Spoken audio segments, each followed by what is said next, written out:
Sétima pergunta, meu querido Lohan Gonçalves. Na terceira pergunta, a gente falou um pouco sobre o assunto, mas eu acredito que essa pergunta ela está mais relacionada às características desse assunto, tá? Então, vou te perguntar, como será a apostasia? Qual comparação podemos fazer com a igreja primitiva? A primeira coisa que a gente tem que tirar, ô Fabrício, dessa pergunta é essa ideia de que vai existir uma igreja caída, uma igreja que irá se converter, uma igreja apóstata. Só que para isso a gente tem que fazer uma diferenciação. Eu, Lohan, eu sou muito mais rigoroso nessa questão. Confesso a você. Manda Que eu vou bala. falar agora. Manda bala. Do que é igreja e do que é religião que se abstém do nome de igreja. Então, a gente, hoje, qualquer coisa, qualquer lugar, pode ter o nome de igreja. Se você falar algumas coisas, algumas questões, você depois, no final, você vai falar assim, tá, isso é uma igreja, né? Não, isso é uma ONG. Então, por que eu estou te falando isso? Ter a faixa de igreja, ter um versículo, ter um nome de igreja, não necessariamente te torna igreja. A Bíblia fala que nós somos o corpo de Cristo, onde Cristo é o cabeça, nós somos os seus membros, né? E que a igreja se reúne em torno de Cristo. Então eu posso estar em qualquer lugar e não estar em torno de Cristo, então eu não estou, né? Ali não é uma igreja. Por que eu estou fazendo essa separação? Porque as pessoas vão confundir quando elas olharem para a situação atual do gospel e da religião nos nossos dias. Quando as pessoas vão olhar para as manifestações religiosas hoje, elas não vão encontrar Jesus. E vão falar, ah lá, tá vendo? A igreja apostatou da fé. Ah lá, eles estão pegando ódio. Olha os escândalos. Vão olhar para esses líderes que têm surgido, para essa situação que a gente tem enfrentado nos últimos dias, e vão enxergar aquilo dali quanto igreja. Mas por que aquilo dali é igreja? Ah, porque lá pede dízimo, porque lá o povo ora, porque lá tem Bíblia, porque lá tem pastor e tal. Nada disso, pela palavra de Deus, determina se é uma igreja. Para ser uma igreja, você tem que estar em torno de Cristo, a qual Cristo é o cabeça. Então, a igreja de Cristo, ela de maneira alguma se apostatará da fé. A igreja de Cristo. Quem é a igreja de Cristo? Aquele que tem Cristo quanto cabeça. Aqueles que estão debaixo da ordem de Cristo. Aquele povo que se reúne, seja em local, seja em casa, seja em qualquer lugar, mas que estão sob a ordem de Cristo. Aí não importa se tem placa, se não tem. Então, todos aqueles que fazem parte da igreja de Cristo, que estão debaixo da submissão do cabeça, que é Cristo Jesus, este jamais se apostatará. Mas, em contrapartida, todo esse sistema religioso gospel irá se difundir, irá ser exterminado, irá se findar. Isso é a profecia que já tem há muitos anos. David Wilson, aquele que acabou caindo com a prostituta, Jimmy Swagg. famoso, Jimmy Jimmy Swagg. Swagg. Ele falou que todas essas igrejas iriam se fechar. Quando ele está falando se fechar, ele não está. Isso o Jimmy Swagg falou na época dos anos 80. Ele não está falando da igreja de Cristo, porque essa é impossível de fechar. Ele está falando desse sistema religioso. Então a gente tem que fazer essa separação.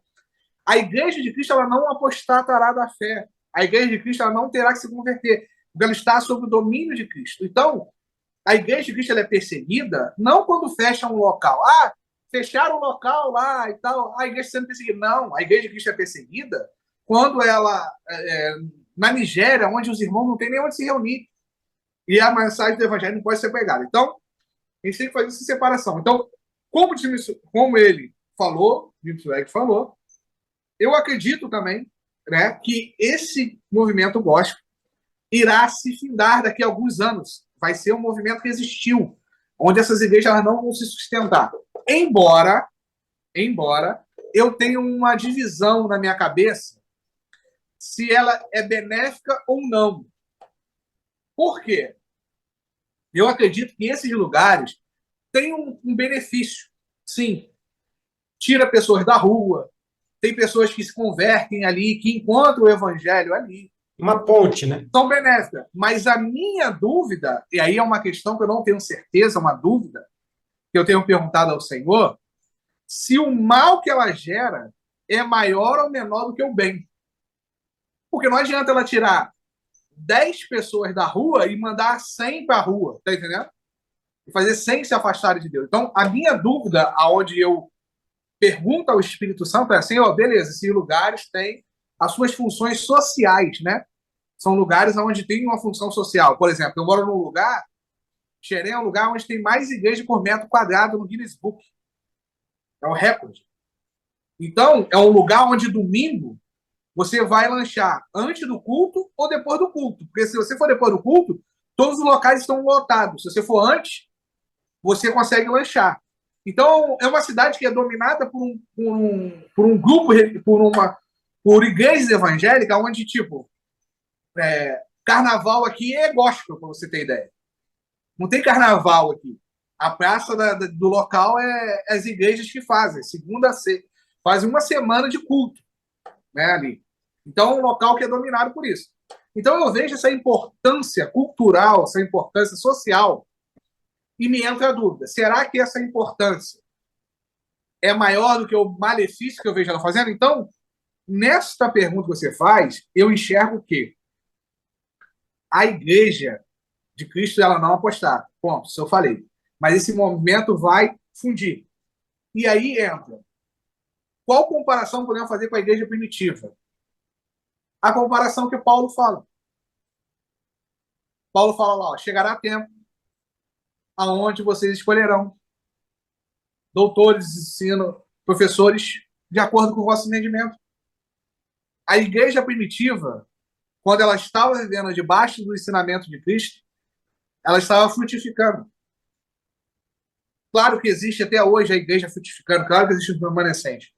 Mas começou a dar problema quando a igreja começou a olhar para fora e começou a ser Cristo e mais alguma coisa. Não, é Cristo e mais alguma coisa. Não, é que vamos organizar aqui. Eu costumo dizer que tudo começou a dar errado quando começaram a organizar. Vamos anotar o nome da galera aqui. Vamos ver quantos tem, né? É aquela história da contagem que Davi também caiu lá no Antigo Testamento, né? Do censo. Começou a fazer censo. Vamos ver quantos membros a gente tem. Aí um discorda do outro teologicamente, fala assim: ah, tá. Se eu não concordo com você, eu vou por esse outro caminho. Quem vem comigo? Aí vai uma galera para lá. Então, a igreja primitiva, quando ela começou a se afastar da simplicidade que é em Cristo Jesus, do Evangelho, que era o quê? Reunia nas casas, no templo e na sinagoga. Era essa a reunião deles. Eles estavam juntos nas casas, nos templos e na sinagoga. O que significa isso? Não tinha lugar. Onde eles estavam em torno de Cristo. Cristo operando. Quando eles começaram a expandir, o negócio começou a ter que criar uma organização. E aí começou a olhar e falar assim: não, peraí, vamos. Pô, o que esse cara está falando aqui tem sentido. Claro que a igreja ela vem amadurecendo. Nós somos muito mais maduros do que os irmãos da igreja primitiva. Só que junto com essa maturidade, costumo dizer, veio o trigo, mas veio o joio também. Claro que hoje a gente não precisava mais falar gritando, né? Tem um microfone. A gente vai evoluindo. Mas essa evolução acabou trazendo esse joio, que acabou, às vezes, ganhando mais ênfase do que o trigo. Então, o Evangelho de Cristo ele é tão simples que a igreja começou a se perder. Ah, não é só isso, não é possível. Ah, tem que ter mais alguma coisa. Então, tipo, tem que ter uma igreja preta, tem que ter um local assim, tem que ter isso, tem que ter aquilo. Ah, para fazer para Deus, tem que fazer o melhor. Aí vai perdendo aquela simplicidade e o Espírito Santo de Deus, aí vai ficando daquele jeito que eu falei, né? Fraquinho. Ou seja, Cristo vai desaparecendo, aonde não tem mais só Cristo. Tem Cristo e mais alguma coisa. E quando você vai para um ambiente onde só tem Cristo, para essas pessoas é a morte. Você chega no ambiente e fala assim, tá, aqui não tem nada, não tem microfone, não tem louvor, não tem nada. A gente está aqui em torno de Cristo. Pronto, essas pessoas não têm necessidade de estar ali. Ah, não querem estar ali. Elas querem estar ali por outras coisas, né? Que foi se tornando cultural no nosso meio. Então, acho que o que a gente tem que aprender com a igreja primitiva, claro que a gente hoje está muito mais avançado que eles, é não se apartar da simplicidade que é em Cristo Jesus. Cristo é muito simples. Cristo foi muito objetivo. Então, quanto igreja, separar o que é igreja, o que é movimento evangélico, né, que se diz evangelho, e voltar à simplicidade daquilo que Cristo estabeleceu. Aí, deixa eu só fazer uma pergunta boba. Você acha que isso tem um link com a pergunta passada? A ação do Espírito Santo no meio da igreja? Por que que na igreja primitiva eles entendiam da simplicidade, eles entendiam o que tinha que ser feito? Porque tinha o tutor, tinha o professor, tinha aquele que veio para nos ensinar todas as coisas. E hoje, Exato. aonde ele está? Como você falou, está sentado lá no cantinho, né? E não crer na ação desse cara deixa que a igreja fique chega onde chegue, né? Eu costumo dizer, quando eu participei de reunião de obreiro, que a única pessoa que a gente não perguntava era Jesus. Lá era tudo determinado no voto, né? Sim. Só que era uma votação tão mandrake que, tipo assim, ninguém discordava. Sim. Que Jesus ficava do lado de fora. A gente botava Jesus do lado de fora trancado, entrava e ninguém perguntava: o que o senhor pensa sobre isso? Não, era decidido ali pelas nossas vontades e era votado. Então, exatamente isso aí. Mas quando você fala dessa forma, você é o radical, você é o espiritual demais. Só que eu te pergunto, sabe por que que as pessoas não querem perguntar para Jesus? Porque duas coisas podem acontecer. Primeiro, ele pode falar não, e eu não quero não. E segundo, eu sei que eu não tenho intimidade tal dele realmente responder e eu entender que foi ele que respondeu. Então nem coloco na briga. Nem coloco. Outro dia eu fui questionado por um pastor de uma congregação onde eu ia, porque eu falei para ele, pastor, pera um pouquinho, a gente fez uma vigília, tá? Que a gente ficou das 10, das 9 às 11h30, né? E você considerou isso como uma vigília, mas amém, não tem problema. E a gente ficou todo esse tempo apenas atrás da performance, porque ora por isso agora, ora por isso agora faz grupinho de 2, agora faz grupinho de 3, agora faz uma roda, agora intercede por esse assunto, agora isso, aquilo outro. Eu falei, beleza. A minha pergunta é, em que momento que a gente deveria ter parado para ouvir Deus falar?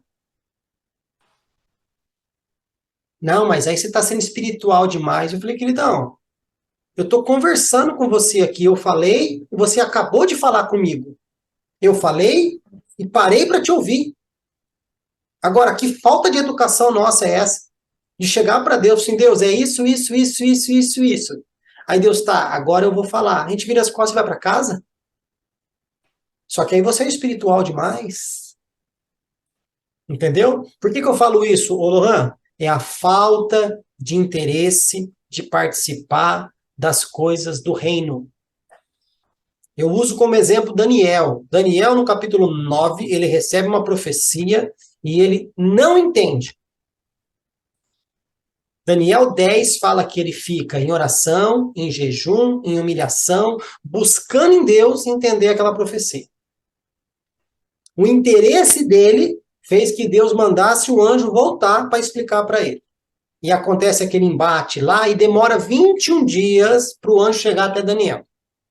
Aí eu te pergunto, se tivesse demorado 1 ano para aquele anjo chegar até Daniel, você acha que hoje essas comunidades fariam um jejum de Daniel? Nada. Que teria que jejuar durante 1 ano? Não faria. Porque hoje as pessoas fazem o jejum de Daniel em que sentido? 21 dias, agora você é obrigado a responder. Não entenderam nada. Daniel se mostrou interessado. Aí eu te pergunto, se eu quero que o Espírito Santo trabalhe na igreja, quem é a pessoa a quem eu tenho que perguntar as atitudes que eu tenho que tomar na igreja? Quem que vai saber como eu tenho que realmente dirigir as coisas na igreja? Sendo que ele foi deixado para nos ensinar todas as coisas. A gente quer aprender com ele, Lohan? Não quer. Desculpa, não quer. Mas amém. Vamos para a última pergunta? Vamos. Última pergunta que você estudou, né? Porque depois tem uma pergunta surpresa ali que eu não quero nem saber.